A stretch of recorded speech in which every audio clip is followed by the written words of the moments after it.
Arrêtez, peuple de l'OTAN. Vous bombardez un mur qui barre le chemin à la migration africaine vers l'Europe et le chemin des terroristes d'Al-Qaïda. Ce mur, c'était la Libye. Imbécile que vous êtes, vous le détruisez et vous brûlerez en enfer pour les milliers de migrants d'Afrique et pour avoir soutenu Al-Qaïda. C'est ainsi que ce sera, et je ne mens jamais. Et je ne mens pas maintenant non plus.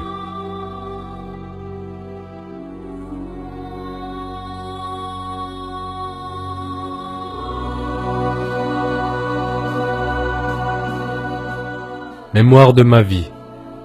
Colonel Mouammar Kadhafi, chef de la Révolution, 5 avril 2011.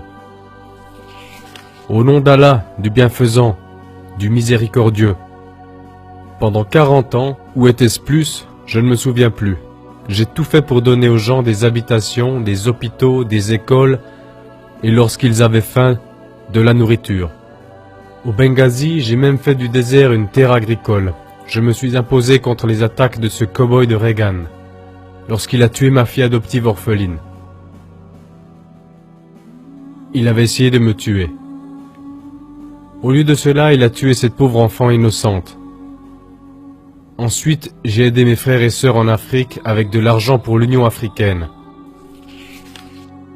J'ai fait tout ce que je pouvais pour aider les gens à comprendre le concept d'une vraie démocratie, dans laquelle des commissions du peuple dirigent notre pays. Mais comme on me l'a fait comprendre, tout cela n'était pas assez. Même des personnes qui avaient des maisons avec 10 chambres, des costumes neufs et des meubles neufs n'étaient jamais satisfaites.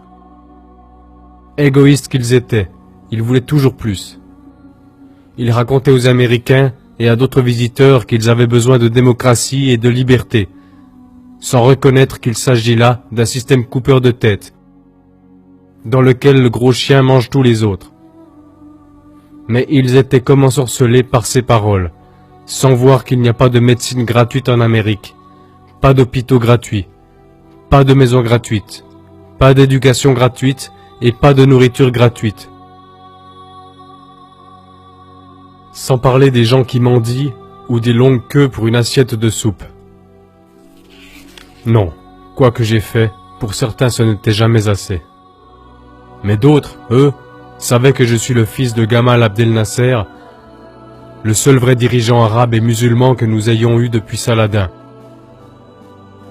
Lorsque j'ai revendiqué la Libye pour mon peuple, comme il a revendiqué le canal de Suez pour son peuple, c'était ces traces que je tentais de suivre pour protéger mon peuple de la domination coloniale, de voleurs qui nous voleraient. Je suis désormais soumis à l'attaque de la plus grande puissance de l'histoire militaire. Mon petit-fils africain Obama voudrait me tuer, pour enlever la liberté à notre pays, pour nous enlever nos habitations gratuites, notre médecine gratuite, notre éducation gratuite, notre nourriture gratuite, pour la remplacer par le vol selon le style américain, appelé capitalisme.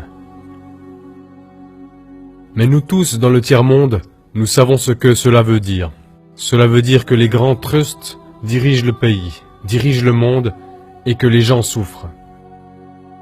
C'est pourquoi il n'y a pas d'alternative pour moi. Je dois prendre ma place.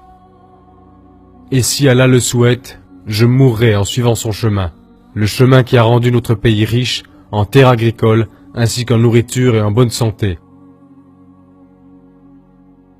Et nous permet même d'aider nos frères africains et arabes, quand ils travaillent ici avec nous, dans la République du peuple libyen.